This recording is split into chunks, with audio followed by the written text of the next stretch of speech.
Hey, look. My dog's taking a Jamie Orr.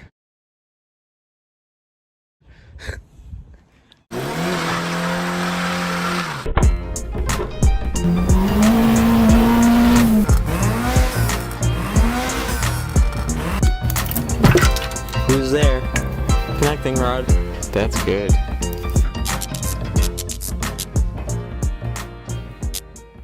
Alright, we got a couple days before we leave. We're gonna clean the van out right now, get the bed and everything put in there, and then I'll give you guys a little bit of a tour of that. Show you guys what just showed up. Wheels and tires. Mounted and ready to go. What a time to be alive. Now the inside of the van. This is what it looks like day to day. I've mentioned before, this seat does move back into a second pair of hooks and whatever you want to call them, and gives you more room for your passengers. So it makes for a great people, or in our case, puppy hauler. So yeah, I usually keep it moved up anyways, unless we know we're going to be going somewhere just like a day trip. Typically I leave that seat moved forward, so there's plenty of room for cargo in the back. Don't usually carry too many people in here, but I do have the option to make it a bit more roomy. I mean, you can still fit 3 people back here, no problem. But anyways, you know, one day it's firewood and the next day it's a dumping ground for garbage for me to bring to the cardboard dumpster at work. All the time people have said, oh, you gotta do it up.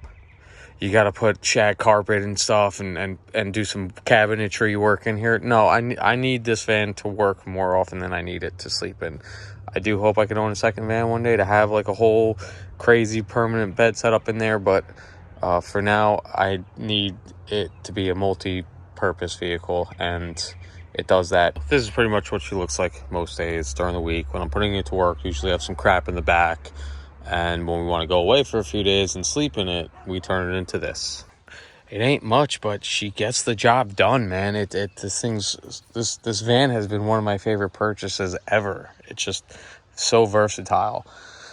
You know, we're still missing our bedding here, our blanket and pillows and stuff, and have to make some new curtains for the windows. I want to get like the scrunchy curtains you'll see on some conversion vans. That would be ideal.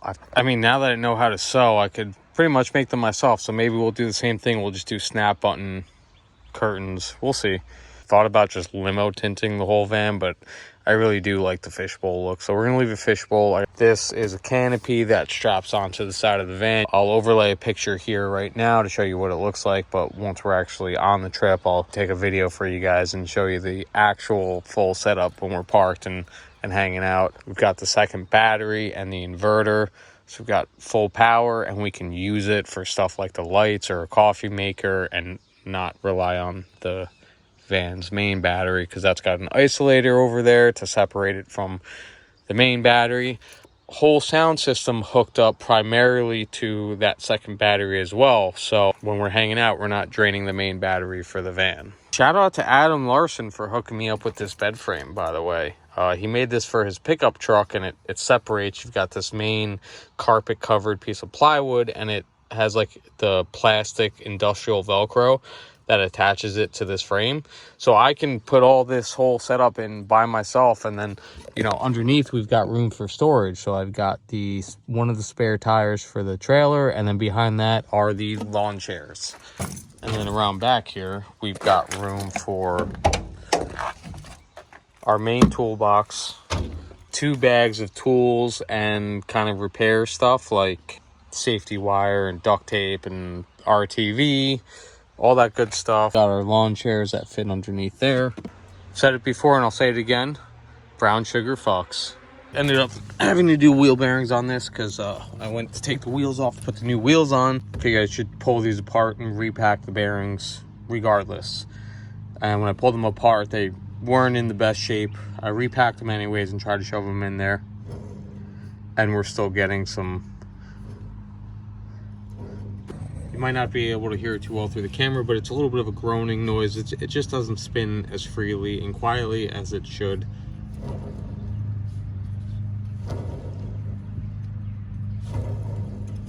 This is what it should sound like. Well, you shouldn't hear anything, so I guess you should say this is how silent it should be. We're gonna leave this one alone. We're not even gonna repack it. Even though it is cracked, the dust cover was in decent shape. So we're just gonna leave this alone and send it. we're gonna go ahead and replace these. Tractor Supply right down the road had them in stock, so I just wanted to show you guys what that sounds like before I show you the actual physical difference between the worn out bearing and what a new one looks like. So the inner bearing here has a little bit more play than it should, but it's not as bad as the outer, and that's because the dust cover, which is closer to the outer side, is broken. That was just sitting on the inside edge there, sitting down. That'll cause more dirt, more water to get inside and deteriorate the bearings faster. And you can actually see there's some pitting on the actual rollers there. A little hard to see the difference between grease and, a little hard to see, but you can see the pitting there from it, what would usually be sitting with some water stuck in there. You can see the amount of play there. You could almost sneak one of those rollers out behind it, but really, if you finagle this just right, you could get this whole intersection to totally separate and have all the rollers fall out. So that shot, this is the new one. We're gonna go ahead and pack this with grease and slap these in there. At least the inner doesn't look bad. The pitting on the outer one is a bit more than I would like. While we're doing this, getting this cleaned up and getting the old one out, the new one is in the freezer right now because without a press, we don't really have an easy way to get these in.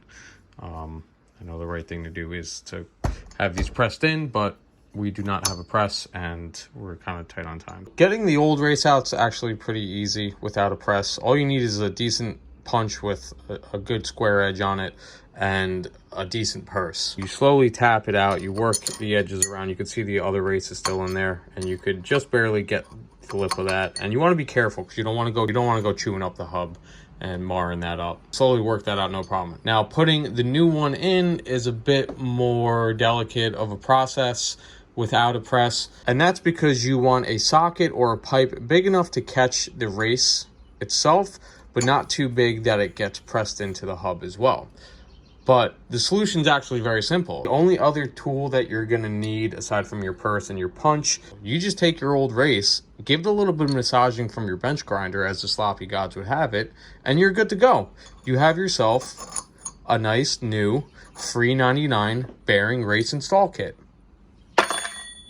I just wanted to take a moment to remind you guys that you don't always need to go hitting it with your giant go out to the beach for the day type of purse. Sometimes you just want that Friday night steakhouse going out on the town dinner purse. You just gotta give it those classy taps.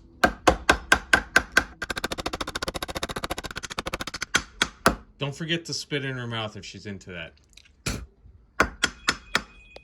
Okay, so that's all back together. Sorry that I didn't show you guys much more dealing with the wheel bearing and actually putting the race in, but plenty of other videos on YouTube that you guys can find that show you the appropriate way to deal with wheel bearings. I was just trying to point out that you can get them done without a press, with a few simple tools and a little bit of ingenuity. D-rings are welded on. We've got brand new taillights on there, new wheels and tires. Trailer is totally ready to go. Main thing that we have to deal with still is the cover for the Lotus, which we really didn't start at all yet. There's a handful of things that I wanted to get done to the Lotus before the trip, but just couldn't get around to it. Lack of time, really. I was hoping to have the trailer during the winter so that I could drop it off at my buddy's house and have him make new brackets for the fenders, but we only got the whole trailer situation sorted literally within the last 2 weeks. In terms of things that needed to get done, just an oil change, check over a few things. I did order a new filter element, but it's coming from Europe, so I don't think it's going to be here in time. Driver's side front wheel bearing had a little more play in it than I would have liked. Just wanted to take a moment to show you guys one of my favorite things about this stupid car. Just like what's in the trailer, just like what's on the rear of a Mark 1, you know, you could pull these out. I could repack them with grease, but everything looks real nice and clean in there. The grease looks really nice. We're not going to touch it. All I did was snug it up. We're good to go. So just want to take a moment to show you guys just how like convenient these cars can be. The whole simplify and add lightness motto that Lotus was built upon just has so many benefits. I have absolutely no idea what I'm doing. I've heard if you just stare at it long enough, it gets itself done. Well, that was easy. So, yeah. It's not the ugliest thing I've ever made. It's not far off either, but I have enough confidence in it. It's going to work. It's going to do what we need it to do. It's a little bit more slack than I would like right here. but unless I go adding another seam there, that's as good as it's going to get. And I don't want to risk messing this up. I have enough canvas to give it a second go. Don't really necessarily have enough time unless I pull some all-nighters, but we don't have enough snap buttons, so I didn't want to risk it. I didn't want to get too adventurous and mess it up. It's going to work. We're only going to be doing about 65 miles an hour, and besides, behind the van, I don't think this is going to get hit with too much wind. The main concern is just water. So the back, I like how the back came out. Back came out pretty decent, but I guess it wouldn't hurt to have another snap button or two up here either. But like I said, the proper way to get rid of all this extra slack is really adding another seam. So maybe after the trip, we'll give that a try, but it's good enough. I don't think it's going to go anywhere. It's not going anywhere.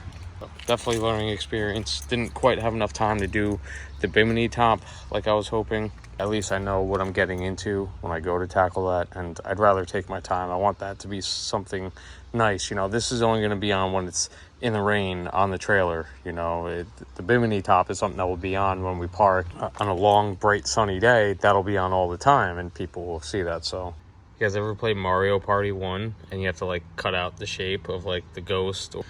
This is what the computer shows you first, and then this is my attempt at it. So not the best stitches, but done is better than perfect, and that's what this is.